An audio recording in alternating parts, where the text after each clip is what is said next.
আজকে এই মাদকের এই অভিযানে এখন পর্যন্ত কি পেলেন এবং এই অভিযানের বিষয়টি যে আপনারা জানেন যে আমরা দুইজন আসামিকে ধরেছি এবং একজনের পেটের ভিতর থেকে আমরা বেশ কিছু ইয়াবা উদ্ধার করেছি।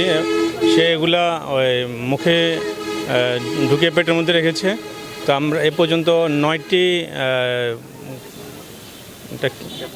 ক্যাপসুল আকারে 9টি ক্যাপসুল আমরা বের করতে সক্ষম হয়েছি। তাকে আমরা বিভিন্ন খাবার খাইয়ে 9টা বের করতে সক্ষম হয়েছি। আর এর ভিতরে আরও অনেক পেটের ভিতরে অনেক ক্যাপসুল এখনও রয়ে গেছে।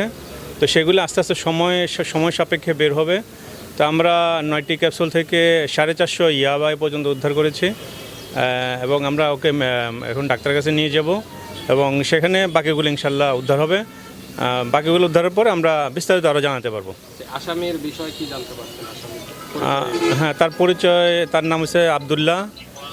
সে একজন রোহিঙ্গা এবং সে ক্যাম্প 11, এখানে অনেকগুলো ক্যাম্প রয়েছে, তো ক্যাম্প 11তে সে বসবাস করে। এই তথ্যগুলো পেয়েছি। এটা কোথায় সাপ্লাই করবে? এটা সে কক্সবাজার থেকে আমাদের খুলনার উদ্দেশ্যে নিয়ে এসেছিল এবং এখানে একজনকে দেওয়ার কথা ছিল। এর আগে আমরা তাকে ক্যাপচার করেছি, এই জন্য আমরা ধরতে সক্ষম হয়েছি। খুলনায় যার কাছে চালান করবে বা দিবে তার পরিচয় কিছু জানা গেছে কিনা বা কার? এটা আমরা চেষ্টা করছি তাকে তার পরিচয় বের করার জন্য, এখনও পরিচয় বের করতে পারিনি। এখন এর সাথে কি করা হবে পরবর্তীতে? যেহেতু তার কাছে ইয়াবা পাওয়া গিয়েছে, তাহলে আমাদের প্রচলিত আইন অনুসারে তার বিরুদ্ধে ব্যবস্থা নেওয়া হবে। ধন্যবাদ।